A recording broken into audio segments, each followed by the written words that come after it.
Once the collection of waste is sorted, attention will turn to disposing and recycling of the waste. This area is of great importance to the private company, which has also indicated that it may become their main focus. If you go to EPI, while we're engineering the eco park and we're laying the foundations for the engineered cells and gas capture and leachate capture, people in the media call these individuals on the illegal dump sites scavengers. We view these people as entrepreneurs.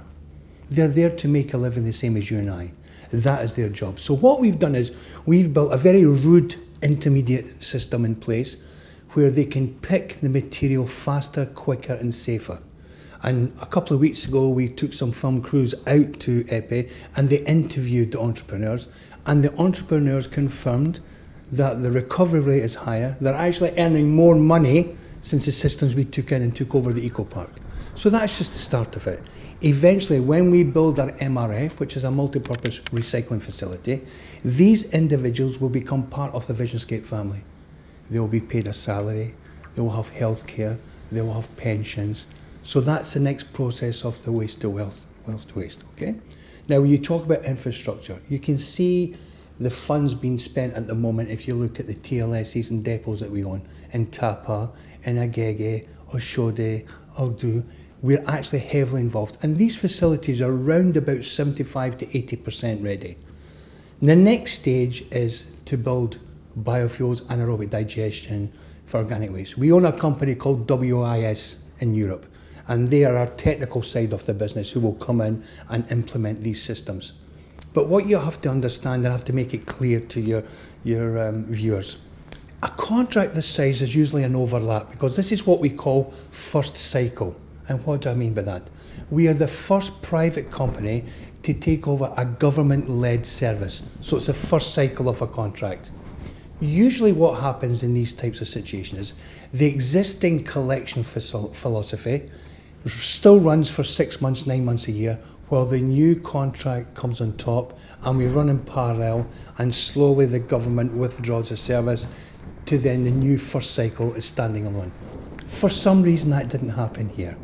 Okay, and I have to make that clear to the viewers. If we look at other countries throughout the world and other large contracts, it usually takes anywhere between 18 months and 3 years to implement a contract like this. And this is why you see globally PFI and PPP contracts are usually no less than 20, 25 years long, because of the time it takes to integrate the service and then the investment needed to go forward to build that infrastructure. Okay, so that I wanted to make that clear. So that's the types of technologies we're bringing. And the timeline will always be between 3 and 5 years. I can't just build a plant of $20 million tomorrow. Visionscape have started building facilities, and that is to the MFR facilities. And that is facilities where you will have engineered landfill sites, which is the final resting place of refuse. Let the government repatriate Visionscape back to these landfill sites, engineered landfill site, the construction of it, and recovery of whatever we have been able to cut away. The sorting of the refuse, they can take care of that. They should leave the part of the job we know how to do best to us. Encourage us, give us incentives, back us with capital, with financial backings, so that we'll be able to improve on the jobs that we've been doing. We've been cleaning Lagos for over 20 years. We've done a very good job of cleaning Lagos. We can do a better job of cleaning Lagos. Mr. Irvine also asked the government to make their job easier by easing the burden of insufficient infrastructure. It's a very diverse market, it's an emerging market, and everybody's an entrepreneur, from the school child to the old age pension. So everybody wants to have a business, everybody wants to earn a living.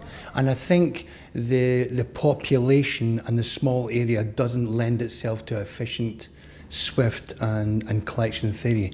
And I think if there was any advice I could give to the government, it's what we're here to do, is try and build the infrastructure for the future to make the process of collecting, processing the waste and actually disposing of the waste a lot easier. Okay, there's two types of infrastructure. The first infrastructure is what we'd call state infrastructure, the roads, the buildings, what lends itself for the residents to do their daily commute and daily business every day.